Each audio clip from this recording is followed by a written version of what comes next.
C'est très important parce que pour l'instant quand même je me suis occupée des zones d'activité et de l'immobilier d'entreprise. Parce qu'effectivement, responsable des ZAC, il fallait construire dans ces ZAC des immobiliers d'entreprise qui correspondent aux entreprises. Parce qu'aucune ne veut la même.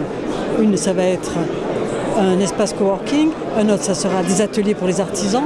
Donc j'étais déjà, si vous voulez, formée à cela. Maintenant, je découvre l'immobilier dans le logement. Et c'est quelque chose d'extraordinaire parce que c'est un monde à part que je vais découvrir, mais qui rejoint, comme je disais dans mon discours, complètement et fait partie intégrale du développement économique. Dans l'immobilier, c'est la mixité d'abord. D'abord, il y a les logements sociaux, dont il faut parler quand même, parce que ça fait partie, c'est une obligation de l'État. Et ensuite, évidemment, c'est que l'humain se trouve bien chez lui. Non seulement dans son appartement ou dans sa villa, mais dans tout l'écosystème qui l'entoure. C'est-à-dire, évidemment, tout ce qui est paysager, mobilité, circulation, tout ce qui est rue ou bien allées piétonnes, également penser au vélo, penser à ces zones piétonnes qu'il faut aménager, penser également que bien, l'habitant quand il vit, il faut qu'il mutualise ses parkings par exemple, qu'il mutualise ses terrasses, qu'il mutualise ses jardins partagés. Que pour cela, nous avons des startups, des entreprises qui savent créer des applications pour mutualiser des moyens. Une boîte aux lettres connectée. Je sais quand mon courrier est arrivé dans ma boîte aux lettres. Mutualiser des parkings, c'est important. Et mutualiser, pourquoi pas, un barbecue connecté également.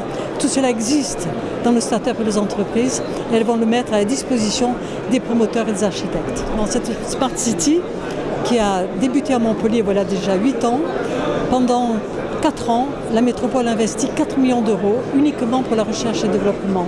Voilà pourquoi on est très en avance sur la récolte des données open data qui sont stockées à la métropole et que nous donnons d'une manière anonymisée par des appels à idées justement aux entreprises pour qu'elles créent des idées innovantes pour la Smart City. Car dans la ville, il faut bien vivre, donc pour cela, il faut bien manger, il faut bien respirer, il faut bien se mouvoir. Le bien-être, la santé. Et vous savez, la notion de la santé dans la ville, c'est très important. Je vous rappelle que la métropole de Montpellier a été désignée métropole Montpellier capitale santé. C'est la seule métropole ayant ce label. Montpellier se vend énormément à l'international. J'ai la délégation de l'international depuis 3 ans et demi. Je vends la métropole du côté développement économique. Je vais la vendre maintenant encore plus quand je me déplace. Le prochain déplacement, c'est au Québec. Je vais la vendre encore plus à l'extérieur, au niveau urbanistique évidemment. Et elle se vend très bien parce que Montpellier est attractive. Vous avez vu, nous sommes la métropole la plus attractive de France. Alors il n'y a pas que le soleil à Montpellier. Il y a une dynamique. C'est une ville très jeune. Donc il y a une dynamique due à ses étudiants. Nous sommes la ville la plus cosmopolite de France à cause des étudiants.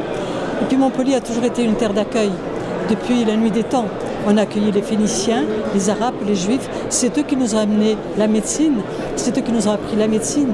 Montpellier, c'est la médecine, la faculté de médecine la plus ancienne au monde, encore en activité. On est habitué à accueillir. Et on est tourné non seulement vers la Méditerranée, mais également vers tous les pays avec lesquels on est jumelé. Écoutez, si je suis toujours là pour la voir, et j'espère être là pour la voir quand j'ai une très bonne santé, pour suivre ce marathon qu'on a fait aujourd'hui et au MIPIM depuis 4 jours, la métropole dans quelques années va être une métropole jeune, attractive et très internationale. Parce que elle est attractive par ses start-up. Les ICC, le quartier de l'EAI déjà, j'ai plein de grands groupes, des jeux vidéo, du cinéma, que ce soit des États-Unis, du Japon, de la Chine ou d'Angleterre. Ces ICC ici, ils n'en reviennent pas.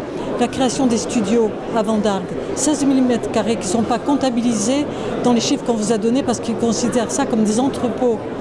Le nombre d'emplois que ça crée, on fait travailler les intermittents et tous les ateliers et tous les artisans de notre région grâce à ce studio à Vendargue. Donc je peux vous dire que je vois une métropole internationale et pour cela, les universités suivent le mouvement et ça c'est important. Elles sont rentrées dans le système de la cité intelligente, de Montpellier Capitale Santé et de la French Tech. Et quand les universités se bougent, tout le monde va bouger autour parce qu'ils apprennent aux jeunes comment se bouger.